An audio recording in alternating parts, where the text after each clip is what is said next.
Lowering your cholesterol is such an important topic. So many people are searching online for this, and maybe you're here because you were doing that. So I'm hoping I can give you some quick tips in a short video.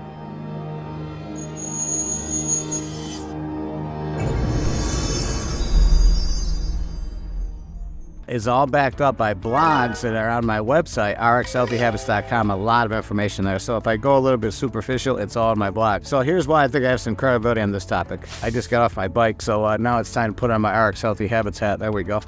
I'm a pharmacist. I've also had high cholesterol, and I'm still considered borderline cholesterol, high cholesterol, but not enough to treat because I don't have other risk factors anymore. And because of what I did, I'm going to talk about that in a second. So I want to go through, and here's a disclaimer to the whole thing. You can do everything you can to try to lower your cholesterol with some of these things I'm going to talk about. It still might be high because you have a predisposition called Familia hypercholesterolemia.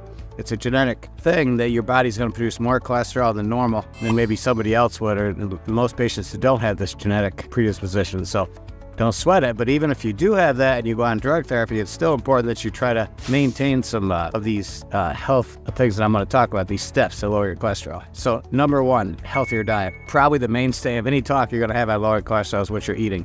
And you really got to start to take a look at your saturated fat, polyunsaturated fat intake, your baked goods, your meats. Are they lean cuts? Are they fatty cuts? How many times a week do you eat red meat? Are you eating a lot of whole foods? Are you eating things like fruits, vegetables, beans, some of the grains? Lower the bad cholesterol levels, and fiber can do that. So there's so many things, but really take a look at what you're eating, because I tell you what, probably that's where most of the problems are. And if you're overweight or obese, typically some of the things you're eating that have led to that, you can kill two birds with one stone, because if you can get your weight down, then that's going to take care of some of that, because your eating's going to change. But anyway, that's number one, diet. Probably the most important thing I could talk about. I could talk all day, but I'm not gonna. Number two, regular exercise. See the bike behind me? This was something when I decided to do something about my cholesterol. I had to add exercise to my routine, and a lot more than I was doing.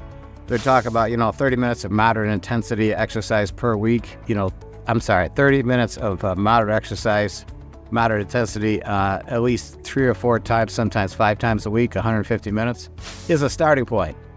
Today, I got 3.5 hours in between the bike and hiking. That's not normal for me. Normally it's an hour. But here's the thing. 1 hour times 5 is 300 minutes. Now, not saying how great I am. I worked up to it. Here's the point. This is the only way I can get my numbers down, because my HDL had to go up, my LDL had to come down, my ratio had to get better, and I could do that by raising the HDL with exercise. So very important. Number 3, maintain healthy weight. Here's the thing. I was on high cholesterol medications for several years because I was 25% over what I should have been for my normal body weight. I was at a BMI of 30, which is considered obese. I lost 25% of my body weight. The doctor took me off statins. After she checked it for 3 to 6 months, she says, okay, I think I want to try to take you off these now.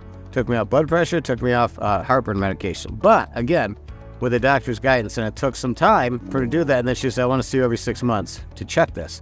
Even today, I'm right on the edge, but no other risk factors, so she's not treating me. But she says, be a good boy. So maintain healthy weight. You got to get down to a normal weight.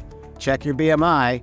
It should be between, say, 24.5 and 26, 27. If it's up near 30, it's considered obesity. So smoking. I knew this one, but I never really understood just how severe it is, because it really big impact on the cholesterol LDL. It really can have some increase in LDL, which is bad, and a decrease in HDL. But you'll see immediate improvements when you quit smoking. That's goes without saying, but it's still something we got to say, right?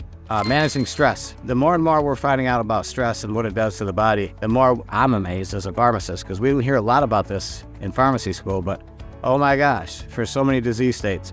But stress, this is a key thing that a lot of people are focusing on right now, and it's really making a huge difference in their health. So number 5, holistic approach is managing stress. Now, here we go. You've done all these things, you go to your doctor's like, look, you got some other risk factors, I think we're going to have to put you on something. Don't fear, because there's some good medications out there that are highly effective. The trouble is most people say, I want to eat whatever I want to eat, and I'm going to take a statin, which is the first medication. I want to take a statin and not worry about, having donuts or ice cream or all that other stuff. I just want to have a normal diet, right? Statins, they work by blocking an enzyme in the liver responsible for reducing cholesterol. Highly effective. They lower LDL cholesterol. They can raise HDL cholesterol. They can help with triglycerides. They do so much, and their studies have shown, long-term studies have shown that they may have a 76% 76% reduction in cardiovascular conditions. 76%. So there's some great studies out there about statins. Now, you've heard everybody say, yeah, but they deplete your coenzyme Q10 and all this other stuff, and they give you muscle aches, or, you can have some rhabdomyolysis. There's all these things I bring up. Listen, in normal doses, typically most people don't have that. At higher doses, it sometimes can kick in, and the doctor can do something about that if it does. Number 2 is ezetimibe. Ezetimibe works by blocking the absorption of cholesterol in the intestine, and the small intestine especially. This is a good drug. Very few side effects. However, the efficacy is a little lower, but if somebody can't take statins, then they give this one a try. Is it a good one? Absolutely. Will you get dramatic results, dramatic reductions like you get with statins? No. But it's safe and effective, moderately effective. It might not be the workhorse you need. The wheel horse might be statins, all the way up to the top. Then the next one comes in.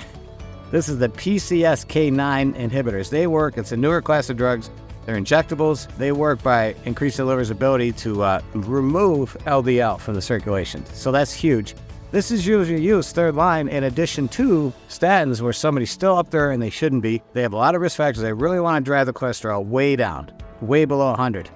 And to do that, they had to hit them with some heavy hitters. Now, this drug typically has not too many side effects, except it's an injection every 2 weeks usually. There's another, I think, that's once a month, but it's every 2 weeks. And sometimes flu-like symptoms can occur. Sometimes people say they feel a little yucky, but overall, just pain at the injection sites. So there you have it. There's some ways to lower your cholesterol. Here's the thing. You got to say to yourself, how badly do I want to get this under control? Because it's a silent killer. We used to talk about hypertension being that, but it's a silent killer. So, as always, if you want more information, come to our website, RxHealthyHabits.com. Again, the blog's great, and I hope until the next video podcast, I want you to stay healthy, stay strong, and really find a way to lower your cholesterol number, because in the long run, it's going to make a huge impact on your health. God bless.